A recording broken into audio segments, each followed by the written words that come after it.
بسم اللہ الرحمن الرحیم۔ السلام علیکم جناب۔ سٹوری میں نے ایک ہی شیئر کرنی ہے اور سٹوری یہ ہے کہ عمران خان صاحب ابھی تک اداروں کے لاڈلے کیوں ہیں، یہ کیا وجہ ہے۔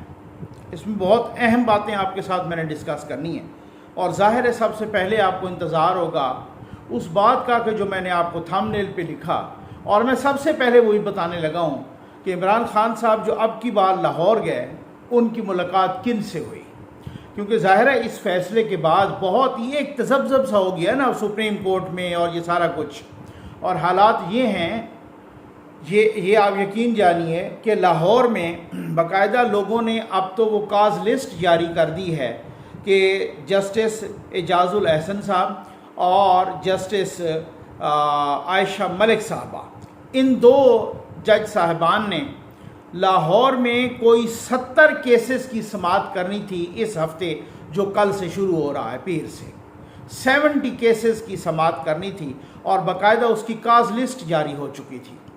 یہ ایک لاڈلے کا کیس آیا، وہ 70 کیسز کی کاز لسٹ وہ کینسل ہو گئی ہے، یعنی آپ اندازہ کیجئے 55,000 کیسز سپریم کورٹ میں پینڈنگ ہیں، ایک لاڈلے کا کیس آیا، ان 70 کیسز کی لسٹ کینسل ہو گئی ہے، کیونکہ ظاہر ہے وہ بینچ کا حصہ ہے اعجاز الاحسن صاحب، اور ان کو اب اس کے بعد کل سے سماعت ادھر اسلام آباد میں ہونی ہے، اور انہوں نے یہاں پہ اسلام آباد میں رکنا ہے، تو ظاہر ہے وہ کاز لسٹ کینسل ہو گئی ہے۔ یہ اس طرح سے لاڈ پیار سے پالا جا رہا ہے اب تک بھی خان صاحب کو۔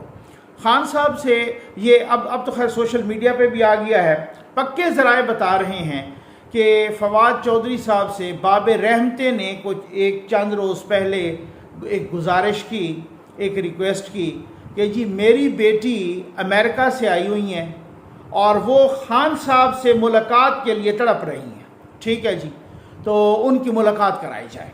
اچھا، اب اس کے بعد فواد چودھری صاحب نے ان کو کہا ہے کہ جی خان صاحب کو لاہور آنے دیں اور میں ملاقات کرا دوں گا، اور یہ ابھی جو پرسوں لاہور گئے ہیں، تو اب یہ اطلاعات ہیں، اب تو سوشل میڈیا پہ بھی آ رہا ہے، بہت سارے صحافی بھی شیئر کر رہے ہیں، تو وہ اطلاعات ہیں کہ جی خان صاحب کی ملاقات باب رحمتے کی بیٹی سے، ان کی والدہ صاحبہ بھی ساتھ آئیں اور انہوں نے ملاقات کا شرف حاصل کیا، ٹھیک۔ اچھا، ہمیں اس سے غرض نہیں ہے کہ کوئی آپ کی بیٹیاں کسی سے ملتی ہیں یا آپ کی بیویاں کسی سے ملتی ہیں، ٹھیک ہے نا، ہمیں اس سے غرض نہیں ہے۔ جب یہ پرسنل تعلقات، جب پرسنل لائکنگ اور ڈس لائکنگ، جب نیشنل تعلقات پر اور نیشنل معاملات پر اور نیشنل پالیٹکس پر حاوی آنے شروع ہو جاتے ہیں اور نیشنل افیئرز پر حاوی آنا شروع ہو جاتے ہیں، اس وقت معاملات خراب ہوتے ہیں، اس وقت بہت زیادہ سچویشن خراب ہوتی ہے، جو آج ہو رہی ہے، جو ابھی تک بھی کل شکر ہے کہ خواجہ سعد رفیق صاحب کو لبرٹی چوک پہ سمجھ آ گئی کہ خان صاحب ابھی تک بھی اداروں کے لاڈلے ہیں یا اداروں کے چند عناصر کے لاڈلے ہیں۔ اچھا، یہ چند عناصر والی بات مجھے سمجھ نہیں آتی کہ ادارے خود کہتے ہیں ہم بڑے ڈسپلنڈ ادارے ہیں، اور چند عناصر اٹھ کے ادارہ ادھر جا رہا ہوتا ہے تو عناصر اٹھ کے ادھر ہی جناب چھلانگ لگا دیتے ہیں کہ نہیں جی تسی جتھے جانا تھوڑی مرضی، اسی خان دے نال ہاں، ٹھیک ہے نا۔ یہ جو رویہ ہے یہ بڑا عجیب و غریب ہے۔ اب آپ دیکھیں، ایک اور میں آپ کو کلپ دکھا رہا ہوں فواد چودھری صاحب کا، اور اس وقت فواد چودھری صاحب منسٹر تھے، اس وقت پی ٹی آئی کی حکومت تھی، یہ ذرا آپ دیکھ لیں، آپ کو ساری سمجھ آ جائے گی۔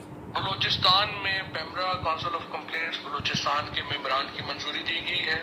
سحر زری بندیال کو PEMRA council of complaints Lahore میں تعینات کیا گیا ہے ممبر کمپلینٹ کے طور کے اوپر۔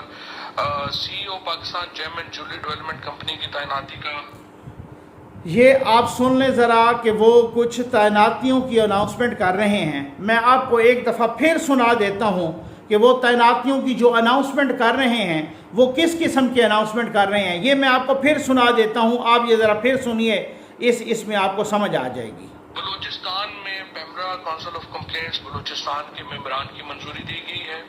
سحر زری بندیال کو PEMRA council of complaints Lahore میں تعینات کیا گیا ہے ممبر کمپلینٹ۔ سحر زری بندیال کو پیمرا کونسل آف کمپلینٹس میں تعینات کیا گیا ہے۔ یہ سحر زری بندیال کون ہیں؟ جسٹس بندیال صاحب کی صاحبزادی، ٹھیک۔ اچھا، میں کبھی نہیں کہہ رہا کہ یہ میرٹ پہ نہیں ہوگا، لیکن مجھے وہ عمران خان صاحب کی بات یاد آ گئی کہ جو پچھلے جلسوں میں چیخ چیخ کے کہہ رہے تھے کہ جی دیکھیں انہوں نے چیف الیکشن کمشنر کی بیوی کو فلاں جگہ پہ لگا دیا اور ساتھ یہ بھی کہہ دیا ہے کہ وہ تو بڑی پیسے بنانے والی پوسٹ ہے. آپ نے سنا تھا نا؟ ٹھیک. حالانکہ اسی چیف الیکشن کمشنر کی بیوی کو اگلے گریڈ میں ترقی یعنی 20 سے 21 یا غالباً 21 سے 20 میں ترقی 21 سے 22 میں ترقی یہ خان صاحب کی حکومت نے خود دی تھی. لیکن چونکہ خان صاحب بادشاہ ہیں، یوتھیوں کا اپر چیمبر فارغ ہے، وہ شخصیت پرستی میں ہر حدیں عبور کر گئے ہیں، اس میں پھر آپ کو پتہ ہے کیا صورتحال. تو یہ ابھی تک اداروں کے کیسے لاڈلے ہیں ذرا سنیے گا. اس وقت بھی شروع ہی سے لاڈلے ہیں نا، اس وقت بھی. اب کچھ نون والوں کو، کچھ پیپلز پارٹی والوں کو، مولانا صاحب کو، خیر مولانا صاحب کی بات یہ ہے، مولانا صاحب کو پہلے دن سے سمجھ تھی. مولانا صاحب کو میں آپ کو ایک یہ بات یہ بھی بتا دوں، وہ پہلے دن سے کہہ رہے تھے. مولانا صاحب اس وقت چیخ چیخ کے کہہ رہے تھے کہ جی دیکھیں اب 2013 سے 2018 یہ حکومت نہیں بنا سکتے. یہ جو پی ٹی آئی والے ہیں یہ خیبر پختونخوا میں حکومت نہیں بنا سکتے، ان کی اکثریت نہیں ہے، ہم اپنے باقی جماعتیں مل کے بنا سکتے ہیں حکومت، اور یہ ان کو حکومت نہیں بنانی دینی چاہیے.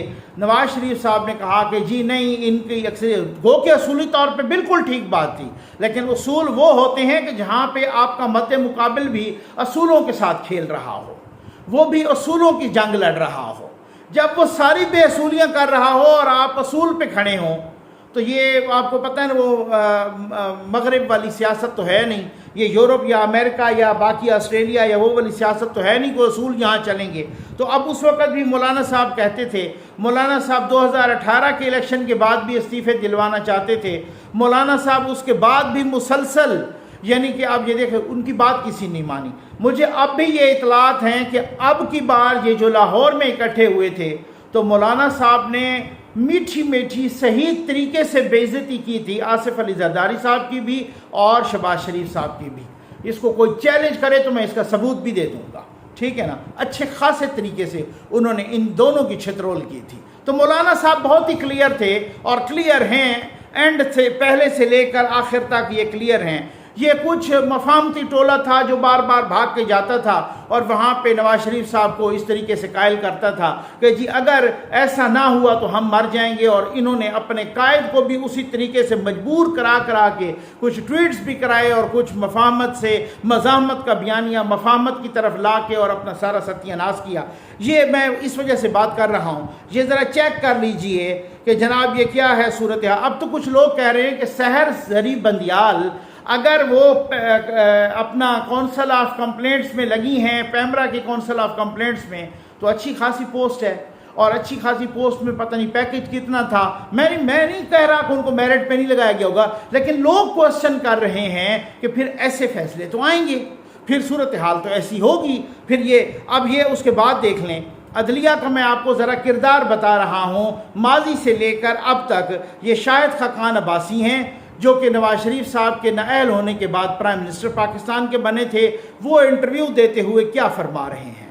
اور میں یہ بھی جاننا چاہتا ہوں، مجھے کلیئر میسج آیا تھا جوڈیشری سے، اگر آپ نیا کچھ چھیڑیں گے ہم ریورس کر دیں گے. ہم کیا ریورس کر دیں گے؟ آپ کی امینڈمنٹ کو، آپ کے قانون کو.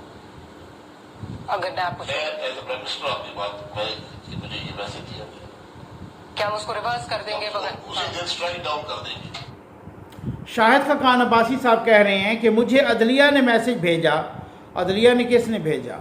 عدلیہ کے کسی آفس بوائے نے تو بھیجا نہیں ہوگا، کسی پی این نے تو بھیجا نہیں ہوگا. عدلیہ سے میسج مجھے آیا، مجھے جوڈیشری سے میسج آیا، اور جوڈیشری سے کہاں سے آیا ہوگا؟ کسی درجہ سوم کے مجسٹریٹ نے تو بھیجا نہیں ہوگا وہ میسج.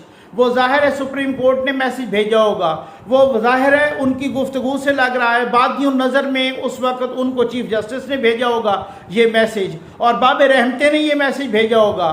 شاہد خاقان عباسی صاحب کہہ رہے ہیں کہ جب میں وزیر اعظم بنا تو ظاہر ہے کچھ ترامیم کرنے کا پروگرام تھا نا، اور وہ کر بھی سکتے تھے. اس وقت نون کے پاس 2/3 میجارٹی بھی تھی. تو پھر عدلیہ نے مجھے میسج بھیجا.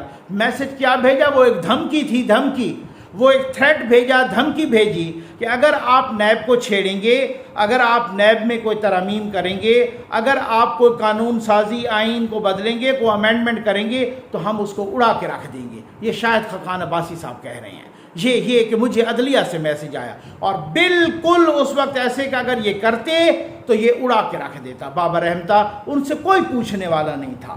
یعنی آپ اندازہ کیجئے، ایک طرف اتنی دیدہ دلیری، ایک طرف دیدہ دلیری نہیں، ایک طرف میں معذرت کے ساتھ کہوں گا کہ اتنی دادا گیری، سمجھ آ گئی ہے نا، ایک طرف میں معذرت کے ساتھ کہوں گا کہ اتنی مبینہ بدماشی کہ آپ پارلیمنٹ پہ چڑھ جائیں، آپ ایگزیکٹو کو کام کرنے نہ دیں، آپ مقننہ کو قانون سازی نہ کرنے دیں جن کا حق ہے، آپ ان کو کہیں کہ یہ اگر آئین بدلو گے، اگر قانون میں ترمیم کرو گے، اگر امینڈمنٹ کرو گے، آئین میں قانون نیا بناؤ گے، نیب کو چھیڑو گے تو میں اس ترمیم کو اڑا کے رکھ دوں گا۔ دوسری طرف ذرا آئیے، ذرا سنیے، دوسری طرف یہ جو بدماشی، اپنا مبینہ بدماشی یا دادا گیری ہے، وہ دوسری طرف کتنے سٹرانگ ہیں۔ یہ کلپ ذرا سنیے ماضی کا، یہ ہے جسٹس نسیم حسن شاہ، یہ چیف جسٹس بھی رہے ہیں پاکستان کے، اور یہ جسٹس نسیم حسن شاہ ذوالفقار علی بھٹو کے کیس میں اس بینچ کا حصہ بھی تھے جس بینچ میں ذوالفقار علی بھٹو کو انہوں نے پھانسی دی تھی، اور پھر انہوں نے یہ بھی کہہ چکے ہیں اور کتاب میں بھی لکھ چکے ہیں اور کہ جی ہم نے کن کے پریشر پہ دی تھی۔ اب یہ ذرا ایک کلپ ہے افتخار احمد کے ساتھ، ان کا ایک پرانا انٹرویو ہے، یہ کلپ ذرا آپ سنیے۔ اب میں یہ تو نہیں کہوں گا سر دھنیے، سنتے جائیے، شرماتے جائیے۔ کے بارے میں ضرورت کا پیکر آپ نے کہا کوئی آ جاتا ہے کہ جناب ماشاء اللہ غیر قانونی ہے، انہوں نے آئین کی خلاف ورزی کی ہے، آئین کو توڑ دیا ہے، لہذا آپ ماشاء اللہ کو غیر قانونی قرار دیں اور انہوں نے جو کارروائی کی ہے اس کی انہیں سزا دیں۔ جج صاحبان بیٹھے ہیں اوپر ماشاء اللہ والے توپیں بندوقیں لے کے کھڑے ہیں، تو پھر جج صاحبان کیا کریں؟ آپ کی یہ آبزرویشن ہے؟ جی ہاں، یہ میرے خیال میں بالکل حقیقت پہ مبنی ہے کہ لوگوں کا تو خیال ہے نا کہ ججز کو تلواریں چلانی چاہیے اور ملٹری والوں کو یعنی ریس و نابود کر دینا چاہیے، انہوں نے غلط کیا ہے، مگر وہ ملٹری والے ہیں وہ ججوں کو نکال سکتے ہیں۔ اور دوسرا یہ ہے کہ لوگ بالکل کچھ کرتے نہیں، جب تک پبلک اوپینین نہ ہو وہ کوئی بھی کورٹ یا کوئی بھی ادارہ اپنے سر میں پورا احترام سے ایک بات کہنا چاہوں گا کہ جج پہ یہ لازم نہیں کہ جج انصاف کرے، لازم تو ہے، مگر کئی دفعہ اپنی جب یعنی نوکری کا مسئلہ آتا ہے تو تمام جج صاحبان جو ہے وہ اتنے بہادر نہیں ہوتے کہ اپنی نوکریوں کو قربان کر دیں اور انصاف کرتے رہیں۔ میں آپ کو سچی بات بتا رہا ہوں، لہٰذا وہ یہی سمجھتے ہیں کہ اپنی نوکری کو بچا لینا چاہیے، کیونکہ شاید میرا یہاں رہنا قوم کے لیے اور اس ادارے کے لیے بہتر رہے گا، کیونکہ اگر میں نکال دیا اور میری جگہ کوئی ایسے کوئی آ گیا تو وہ جو بھی فوجی کہیں گے وہ کرتا رہے گا۔ تو لہذا بہتر ہے کہ ایک آدھ کیس میں جس میں فوج زیادہ انٹرسٹڈ ہے اس میں کوئی تھوڑا سی لچک دکھا لی جائے، مگر یعنی اپنی سیٹ بچا لی۔ اب آپ ذرا اندازہ کیجئے، یہ سپریم کورٹ آف پاکستان یعنی چیف جسٹس آف پاکستان رہے ہیں، وہ کہتے ہیں سارے جج اتنے بہادر نہیں ہوتے۔ اگر آپ کا خیال ہے کہ ہم کنٹرول ٹاور، انہوں نے تو ملٹری کہا ہے، انہوں نے تو فوج کہا ہے، ڈائریکٹ کہا ہے، انہوں نے تو نام لیا، ہم کنٹرول ٹاور کہتے ہیں۔